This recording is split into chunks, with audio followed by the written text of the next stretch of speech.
Hi student, कैसे हो आप लोग। तो शुरू करते हैं आज का क्लास। आज का अपना टॉपिक होगा पावर फैक्टर। आज का जो ये टॉपिक है वह स्टूडेंट के लिए तो है ही, साथ व साथ जो स्टूडेंट नहीं है, गार्जियन है, उसके लिए भी ये महत्वपूर्ण है। क्योंकि वो भी घर में फैन और सिंगल फेज मोटर यूज करते हैं पानी टंकी में पानी भरने के लिए, और उसमें उनको कैपेसिटर लगाना होता है।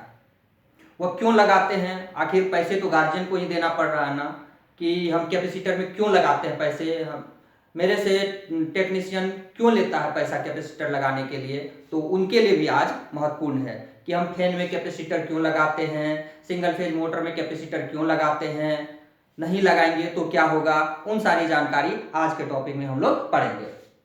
तो आइए देखते हैं।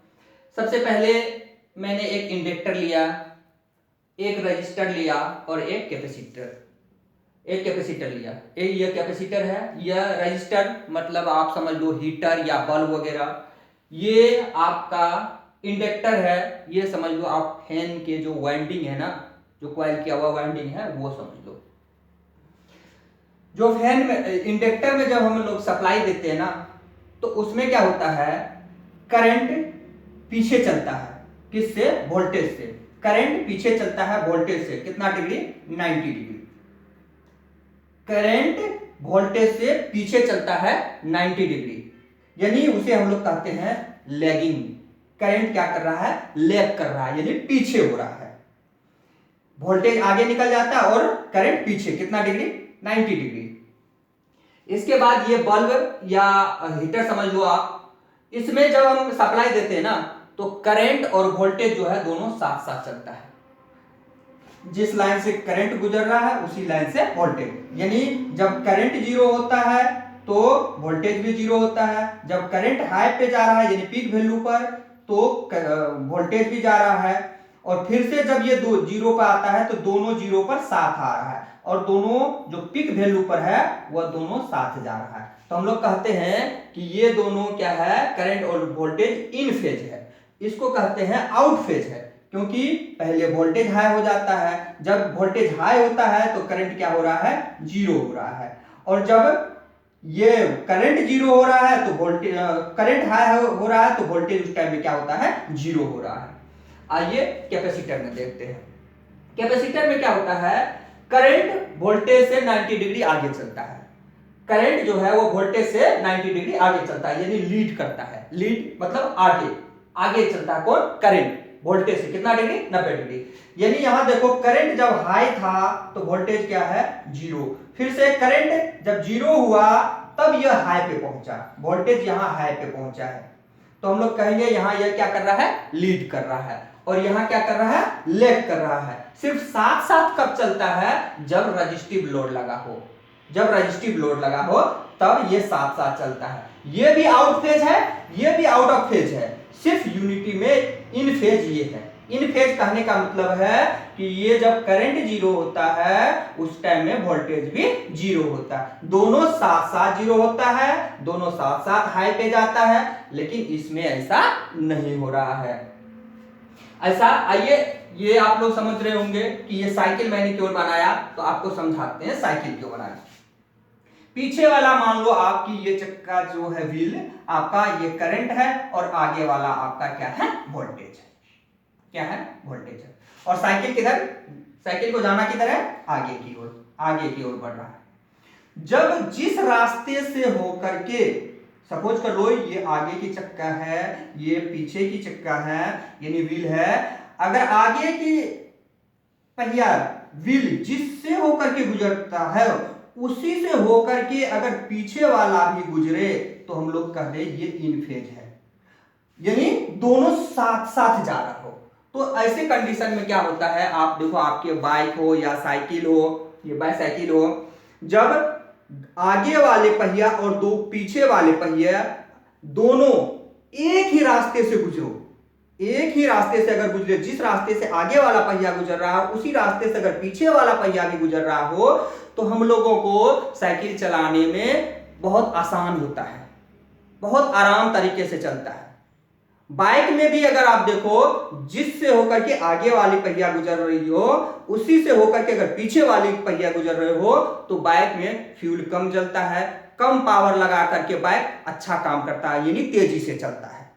सपोज कर लेते हैं कि आगे वाला पहिया इससे होकर के इस लाइन से होकर के गुजरा और पीछे वाला पहिया थोड़ा सा क्या हो गया, इसका चेचिस थोड़ी सी टेढ़ी हो गई, चेचिस जो है वो टेढ़ी हो गई। तो इसके कारण पीछे वाला चक्का जो है, पीछे वाला व्हील जो है, ये यहां से होकर के गुजरे, थोड़ा इसका साइड से, थोड़ा इससे साइड से अगर गुजरे, अगर पीछे वाला चेचिस थोड़ी सी टेढ़ी हो जाए या व्हील ही टेढ़ी हो जाए, तो अगर पीछे से गुजरे तो आप देखोगे उस कंडीशन में आपको ये साइकिल चलाने में काफी कठिनाई होता होगा, क्योंकि आगे वाला इससे होकर के गुजर रहा है और पीछे वाला इससे होकर के गुजर रहा है। किसके कारण? चेचिस थोड़ी सी टेढ़ी होने के कारण। तो आपको इसमें चलाने में कठिनाई होगा, पावर ज्यादा लगेगा, काम कम होगा। पावर इसमें ज्यादा लगेगा, बस काम कम होगा, क्योंकि जितना पावर लगा करके आप इससे आसान तरीके से चलाओगे, उससे ज्यादा पावर इसमें लगाना होगा। इतना काम करने के लिए इसमें पावर ज्यादा लगाना होगा। दिख रहा है पावर ज्यादा, लेकिन काम हो रहा है कम। सपोज कर लो ये चेचिस इधर टेढ़ी हो जाए, चेचिस इधर टेढ़ी हो जाए। पहले हमने लेफ्ट साइड में टेढ़ा किया था, किधर? लेफ्ट में। अब कर रहे हैं किधर? राइट में। राइट में अगर टेढ़ा हो जाए तो आगे वाला जो व्हील है ये इससे होकर के गुजरे और पीछे वाला उसके साइड से अगर गुजरे, अगर चेचिस टेढ़ी होने के कारण, आप समझ रहे हो ना, तो इसमें भी आपको क्या होगा, पावर ज्यादा लगाना होगा और काम कम होगा। अगर आप बाइक से जा रहे हो और बाइक में अगर आज आपका इस तरह का प्रॉब्लम आ गया हो, तो आपका बाइक पावर ज्यादा लगाएगा, आपको एक्सीलरेटर ज्यादा देना होगा, आपका बाइक फ्यूल ज्यादा लेगा, लेकिन काम क्या होगा? कम होगा। तो इसके लिए क्या करना होगा, चीज को जब सपोज कर लो ये लेफ्ट में टेढ़ा था, तो उसको हमें क्या करना होगा, एक ऐसा पावर लगा करके राइट की तरफ खींचना होगा ना। जब ये लेफ्ट में था, सपोज कर लो, थोड़ा सा दूर से बना दे, सपोज कर लो ये है, इतनी तो नहीं होना चाहिए, फिर भी बना रहे। आगे वाला व्हील आपका इससे होकर के गुजर रहा है और पीछे वाला इससे होकर के गुजर रहा है। तो हम क्या करेंगे, हम लोग करेंगे कि कुछ ऐसे पावर लगाएं व्हील में, इसका चेचिस में, कि ये जो व्हील यहां चल रहा है ना, इसको खींच करके इधर ले आए। यही करेंगे। तो ये इधर था ना, ये इधर था, और हम लोग एक पावर लगा करके इधर करेंगे कि ये इससे होकर के गुजरे। जब दोनों आगे वाला व्हील और पीछे वाला व्हील दोनों एक रास्ते से गुजरता है, तो काम ज्यादा होता है। काम क्या होता है? ज्यादा। जितना पावर लगाते हैं उतना काम होता है, यानी हम कह सकते हैं यूनिटी काम होता है। जितना पावर लगाते हैं उतना काम हो रहा है। लेकिन जब इस तरह से पीछे वाला व्हील अगर टेढ़ी चले चेचिस के कारण, तो इसमें पावर ज्यादा लगेगा और काम कम होगा। पावर ज्यादा लगेगा और काम कम होगा। तो हम क्या करेंगे, जब इस ऐसे सिचुएशन में क्या करना चाहेंगे, तो कोई भी मिस्त्री के पास ले जाओ या हम लोग खुद से करें, तो हम लोग क्या करेंगे, व्हील जो इधर लेफ्ट तरफ टेढ़ी है ना, उसको खींच करके राइट में लाने का काम करेंगे। तो इस कंडीशन में क्या होता है, इसमें क्या करेंगे, एक पावर तो लगाना होगा खींचने के लिए, इधर से इधर खींचने के लिए। इधर से हम इधर एक रॉड डाल करके, इस पहिए में एक रॉड डाल करके इसको इधर खींचेंगे। लेकिन ये कंडीशन जब इलेक्ट्रिसिटी के अंदर हो, तो हम क्या करते हैं, इधर खींचने के लिए, इसको इधर लाने के लिए हम लोग कैपेसिटर लगाते हैं कि ये जो है, ये जो बगल से गुजर रहा है, इस बगल वाले रास्ते से गुजर रहा है, इस व्हील को इस रास्ते पर लाने के लिए हम इधर से एक रॉड लगा देंगे, इसमें ऐसे टेढ़ा करेंगे तो इसमें आ जाएगा। वो क्योंकि उधर भाग रहा था लेफ्ट, तो हम राइट तरफ खींचेंगे। तो इसमें भी इलेक्ट्रिसिटी में जब ये ऐसा होता है, तो हम लोग उसको सही रास्ते पर लाने के लिए क्या करते हैं, कैपेसिटर लगाते हैं, उसको इधर खींच लेते हैं। इसमें तो हम कहेंगे कि लेफ्ट तरफ भाग रहा है तो इसे राइट तरफ खींचना है, लेकिन इसमें लेफ्ट राइट कहां करेंगे, तो इसमें हम लोग कहते हैं लेफ्ट कर रहा है, मतलब वो ये समझ लो आप कि लेफ्ट तरफ जा रहा है। तो इसको राइट तरफ करने के लिए क्या करेंगे, एक रॉड लगाकर इधर मोड़ना है। तो रॉड अपना क्या हो गया, कैपेसिटर। और वो पावर कौन सा, किधर खींचना है, इधर पहले लेफ्ट जा रहा है तो राइट तरफ खींचना है ना, राइट मतलब हो गया यहां लीड करना। हम इधर इसको क्या करेंगे, इधर खींचेंगे। जब उधर लैग कर रहा था, फिर भी पावर क्षति हो रहा था, जब हम राइट तरफ अगर इससे होकर के गुजरे फिर भी पावर की क्षति होगा, पावर ज्यादा लगेगा, काम कम होगा। या इधर से गुजरे तो क्या होगा कि इसमें भी पावर की क्षति होगी, लॉस होगा पावर, काम कम होगा। काम तो हमको साइकिल को क्या करना है, साइकिल को तो आगे बढ़ाना है, साइकिल तो आगे बढ़ाना है, काम तो इधर होना है, इधर तो होना नहीं है, इधर तो होना नहीं है। लेकिन चाहे वो लेफ्ट में हो या राइट में हो, पावर की क्षति ज्यादा होगा और काम कम होगा। पावर ज्यादा लगेगा, दिख रहा है कि पावर बहुत ज्यादा लग रहा है और लेकिन काम कम हो रहा है। जो काम हो रहा है ना उसको हम लोग बोलते हैं रियल पावर। जो पावर दिख रहा है इसमें, क्योंकि ऐसे भी अगर साइकिल टेढ़ा, अगर इसका पीछे का व्हील अगर टेढ़ी चले, इस रास्ते से होकर चले या इस रास्ते से होकर के चले, तो हम लोग कहेंगे कि इसमें पावर ज्यादा लगेगा, पावर ज्यादा लगेगा। जो पावर हमें दिखेगा लेकिन काम कम हो रहा है क्योंकि आगे कम बढ़ रहा है, तो ये पावर को हम लोग बोलते हैं एपरेंट पावर। कौन सा पावर बोलते हैं? Apparent power. यानी इसको हम वर्चुअल पावर भी बोलते हैं। क्या बोलते हैं? वर्चुअल पावर भी इसको कहते हैं। तो आपने समझा कि इसको क्यों इधर खींचते हैं। तो जब हम हमारे फैन में ये इंडक्टर रूप से वो कॉइल लगा होता है तो उसमें क्या होता है, करंट पीछे चलता है। तो हम लोग कैपेसिटर लगा के उसको क्या करते हैं, करंट को खींचने का काम करते हैं। करंट जो इधर चल रहा है, सपोज कर लो इधर चल रहा है, यानी 90 डिग्री ये पीछे चल रहा है, तो हम लोग इस पावर को लगा करके उसको क्या करते हैं, सीधा चलाने का कोशिश करते हैं कि कम से कम ये सीधा चले, कम से कम ये सीधा चले।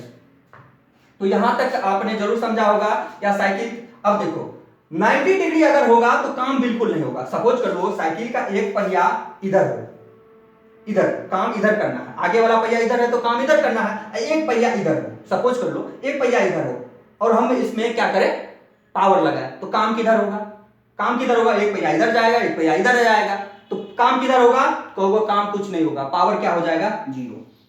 एक लेफ्ट तरफ था, एक सीध में, एक पूरा सीधा में था, काम क्या होगा, जीरो। जो साथ होगा तब तो पावर लगेगा, आगे जाएगा। एक इधर खींच रहा है, एक इधर खींच रहा है, तो पावर क्या होगा, जीरो हो जाएगा।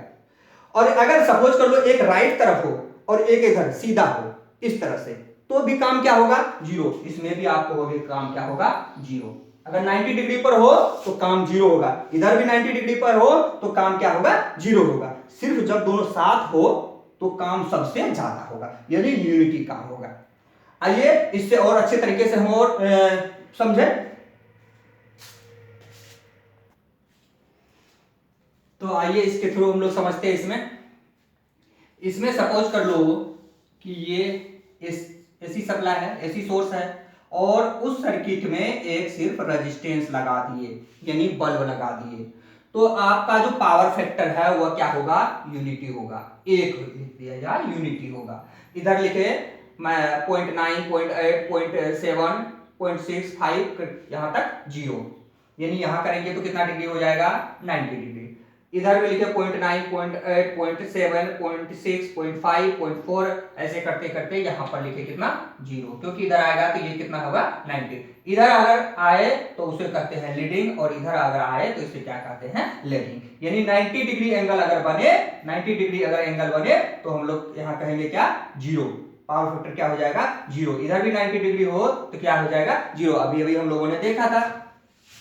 पावर फैक्टर क्या है, तो हम लोग कह सकते हैं करंट और वोल्टेज के बीच का जो कोण है, कोसाइन, करंट और वोल्टेज के बीच का जो कोसाइन है, इसी को हम लोग क्या कहते हैं, पावर फैक्टर।